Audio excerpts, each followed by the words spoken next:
Assalomu alaykum hammaga. Sizlar bilan Nefman Ijdiy. Bugungi videomizda mana shu va mana shu titullarni divizionda qanaqa qilib olganim haqida gaplashamiz.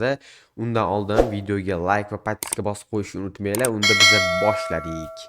Xo'sh, birinchisi har doimgidek sxemadan tanishtiraman o'zim sizlarga. Hozir shundoq pasaytirib oling gromkostni va biz boshladik. 4-2-2 sxemasida o'ynadim asosan. Men bu videoda sizlarga ikkita sxema beraman. ikkita top bo'lgan sxemani beraman divizion uchun. Xo'sh, varatada ko'rishingiz mumkin. Abarona varatarni qo'yishinglar maslahat beraman. Defensiv varatar nimaga? Chunki oldinga chiqib ketmaydi va ortdan turib o'yinni to'liq nazorat qila oladi kelayotgan udarlarni.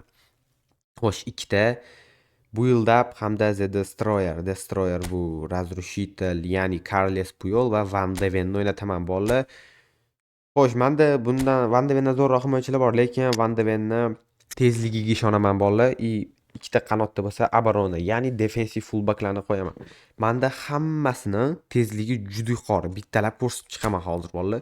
Ko'rishingiz mumkin, Aaron Van Bissaka 1.83 ekan bo'yi.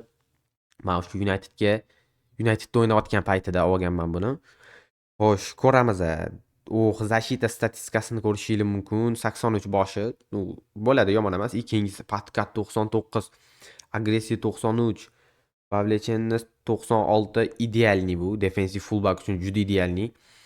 Va voy, skors qaranglar bolalar. So fast deydi-ku. Juda tez 97, 85 uskarani yetadi.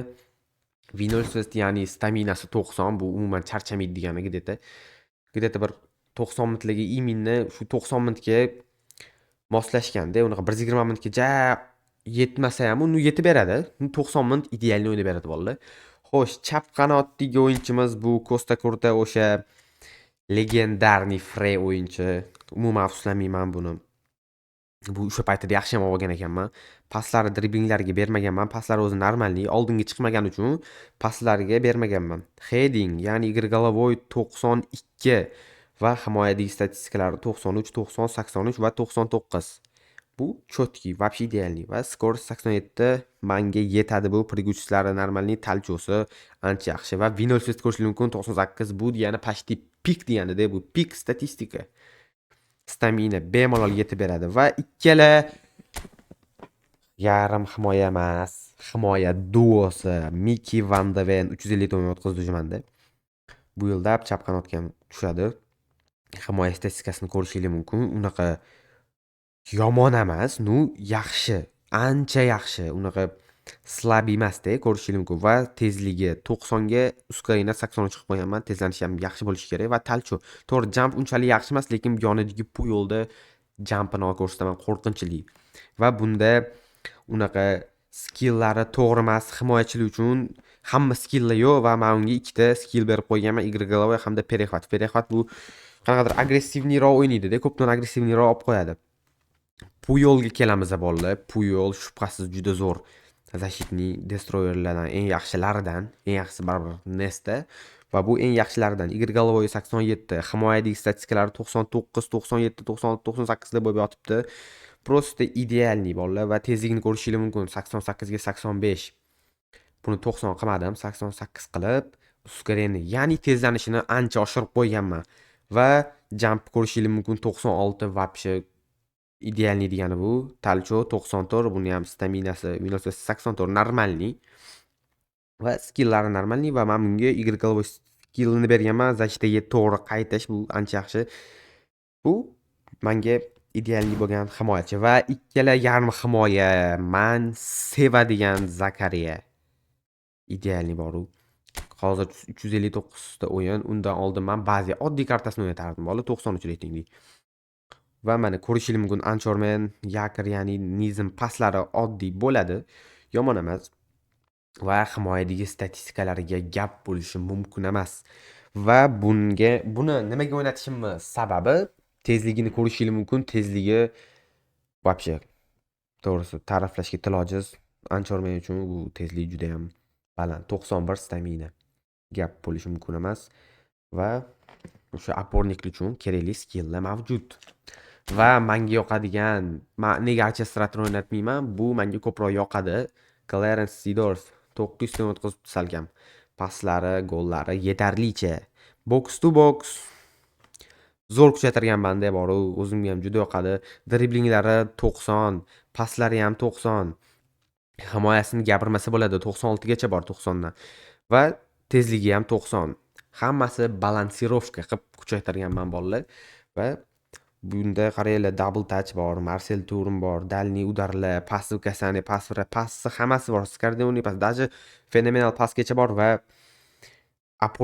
apornikligi kerak bo'ladigan skilllar ham bor deydi. Даже himoyaga ham qaytadi, hujumga ham idealni qo'shilib beradi. Bunga skill bermaganman chunki unaqa shart emas. Va ikkala AMF, ya'ni APZ degan o'yinchilarimni ko'rishingiz mumkin. Pele hamda Messi. Messi bu profilik winger kartani AMF da o'ynatsa bo'ladi, faqat o'sha AMF o'zini qanotidagi AMF ga qo'ysa bo'ladi. Holy player bilan kreativniy playmaker baribir idealniy. Bu ham juda zo'r. O'yinini ko'ryapsizlar, juda ko'p o'yin o'tkazgan, buni almashtira olmasdim chunki bu komandamning ajralmas o'yinchisi hisoblanadi Lionel Messi. Blitz kartasi, driblingi to'g'risi вообще to'xtalib o'tirmayman bolalar. Idealniy, paslari zo'r bo'ladi. Realizatsiya, ya'ni finishinglari zo'r. Kurl 98, yana nima kerak blitz kurllarga, va tezliklari ancha zo'r. 92 masalan 95-96 qilsam bo'lardi. No, buni AMFda o'ynataman. Qanotda o'ynatmayman. Qanot himoyachilar bilan ko'proq to'qnashmaydi. Bu faqat ortdan hujumchilaringga to'g'ri pas va xavfli vaziyat yaratib berish uchun. Va bunga ham men normal skill berib qo'yganman. Udar naklevam, точность подача, paslarini aniqligini yaxshilashtirganman va Pele 3600 coinsga tushgan. O'zi akkauntim juda omadsiz, lekin именно mana shu pakda normalniy omadli chiqqan. Gollari 450 bitta, почти har o'yin shunda gol yoki assist qiladi. Wow, bor bolalar, ko'rishingiz mumkin. Meni atakovatlari ham bor, driblinglari o'z joyida, paslari yaxshi emas, uni realizatsiyasi 95. Обязательно hozir men 2 ta yo 3 ta olib paslarga berib yuborganim yaxshiroq. Tezligini gapirib o'tirmayman, silutarigacha hammasi idealniy bolalar va men yoqtirgan hujum duosi bolalar Mbappe. Hate qilmanglar-yu. Men uchun, shaxsan o'zim uchun bu Mbappe men uchun eng zo'r Mbappening kartasi. 584 ta o'yin, 400 ta gol. Почти har o'yin gol uradi-da. Охотник bolalar. Ko'rishingiz mumkin. 95 umumiy va driblinglari sal kam 90 bo'lib yotibdi. Realizatsiya 92 va tezligi 99 ga 99 uchadi. Balans 94. Balans degani o'yinni bitta tempda o'ynaydi. Bitta tempda olib boradi va idealniy bo'lgan skilllarni berganman. Patkurtka, shvedka, dalniy udar, dalniy patkurtka, pas nahot, pas razrez. Bitta shu pasva kasani tushmayapti. Pasva kasani one touch pass bu juda kerakli nima edi? Juda kerakli skill bu. Hujumchilar uchun eng idealniy bo'lgan skilllardan bittasi. Agar eng ideali bo'lmasa, double touch bor chunki o'zida. Va qaysidir skillni yo'qotaman. Menimcha pasni xuddi yo'qotib, pas va kasani tushirib berib olaman xudo xolasa va Luis Suarez og'ir bo'lsa ham juda zo'r o'ynaydi Suarez.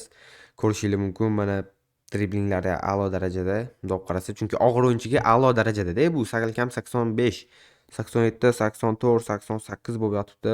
Finishinglari joyida va 92 ga 95 skor qo'yganman. Sil udarini gapirmasa ham bo'ladi. Va bunga to'g'ri skill berganman. Aynan eng keraklilarini. Eng idealniy bo'lgan ikkita skillni berganman. Double touch hamda pas va kasani. Pas va razrez ham bor, yo'liga chiqarib beradi. Udar с подсечкой bu degani chip shot control, ya'ni darvozabonni ustidan zo'r tashiydi. Sekingina lyoqqa tashab qo'yadi va ikkinchisi to'g'risi ruschada o'qiy olmayman buni. Kut behind turn deyiladi menimcha. Inglizchada bu zamahni to'g'ri qiladi, tushunasizlarmi? Laylay zamah qilmaydi. Xo'sh, akkaunt ko'rib oldinglar bolalar, bu Zamendagi o'yinchilarni ko'rishingiz mumkin. Zanetti yenga oldim va men Ronaldoga ochdim, qiziqqanim uchun qo'yib qo'ydim. Atak bilmayman asosiyda o'ynatamanmi, hali o'yinini ko'ramiz. Onuachu. Voy, bullet. Buni kamdan kam holatda tushiraman. Qiynalayotgan momentimda ko'rishingiz mumkin. 283 ta o'yin, 231 ta gol. To'xtalib o'tirmayman bolalar. Igregalvoy 100, jumpigacha 100 talcho 100 qilib qo'yganman. Bu 2 metr yor boradi va birinchi sxemani ko'rdinglar. Endi ikkinchi sxemaga o'tamiz bolalar. Hozir mana shu sxemada o'zim o'ynayapman. Juda zo'r ekan. Juda zo'r sxema ekan bolalar.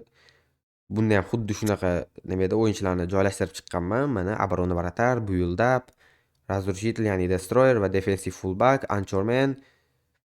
Bu yoqda box to box, mana Sedorf va bu yoqda forward qo'yganman, lekin hole player qo'ysanglar sizlarga sal osonroq kechadi. Menga hozir hole player zo'ri yo'q, pelechali o'ynaydigan yo'q, shunga shuni qo'yib qo'yganman.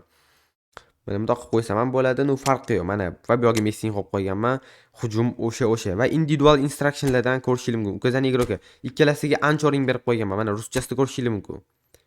Organichniy smeshcheniy ekan.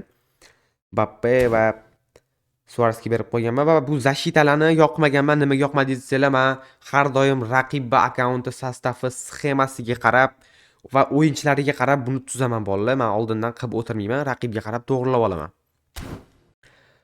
Xo'sh, bolalar, video foydali bo'lgan bo'lsa, like va podpiska bosib qo'yinglar. Menimcha foydali bo'ldi. Qanaqa qilib top 99 va top 277 ga kirganim Division A da albatta onlayn masu yo'q bu yoq deyotganlar uchun bolalar bitta narsani bilinglar. Biladiganlar biladi. Division A qanaqa etsam bo'ladi? Onlayndan kuchli bolalar, ishonaveringlar sizlar. O'ynab ko'rmaguninglarcha bilmaysizlar. Endi onlayn ham juda qiyin, lekin payt kelsa AIDga igroklar onlaynligini chochib yuboradi. 10 ta 20 talab uradi kerak bo'lsa. Men epladim va 99 va 277 o'rinlarga kirdim, alhamdulillah. Ko'p gapirmayman bolalar. Videoga like va podpiska bosib qo'yinglar. Video yoqqan bo'lsa, endi yoqadi, по-любому yoqadi. Hammaga xayr.